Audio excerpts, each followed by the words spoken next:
The Middle Stoa. This long set of ruins stretches clear across the Agora. It served as a big mall of shops and offices for busy Athens. It looked something like the reconstructed Stoa of Attalos that we just saw. It was long and narrow, about 500 feet long by 60 feet wide. You can probably make out 2 long lines of stubby column fragments. These columns once supported the roof. You'll also find a few stone steps and, at the far end, some of the reddish-colored blocks from the foundation. Remember that around 400 BC, this central part of the Agora was just an open field, a gathering place. Corinthian Capital, the center of the Agora. This capital once stood here atop a colossal column. It was one of a dozen columns that lined the monumental entrance to a huge theater, the Odeion of Agrippa.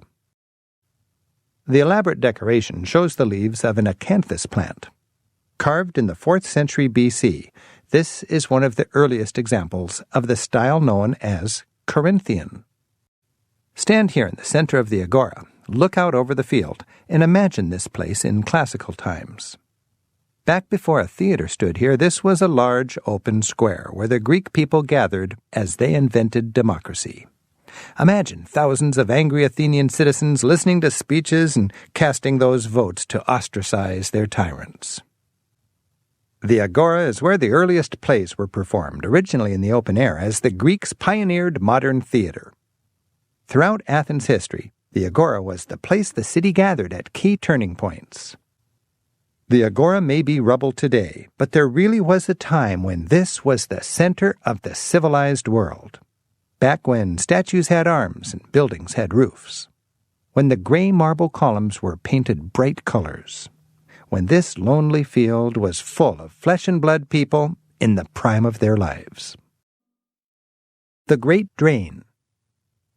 This ditch was part of Athens' impressive waterworks system. It was dug in the 5th century BC and still functions today. The ditch captures rainwater runoff from the southern hills and channels it through the Agora.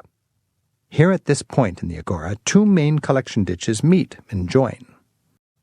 Just to the right of the Acropolis Hill is Mars Hill.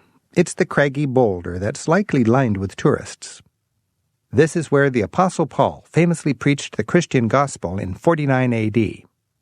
The Bible also tells us that Paul debated philosophy daily with Athenian philosophers in the marketplace, probably here in the Agora. The Tholos. This rotunda-shaped building housed Athens' rulers. It was built around 465 BC, right at the dawn of the Golden Age and of Athenian democracy. It was a round structure, about 60 feet across, and was originally ringed with 6 Ionic columns. Topping it was a cone-shaped roof. In the middle of the building once stood an altar. The spot is marked today by the broken column.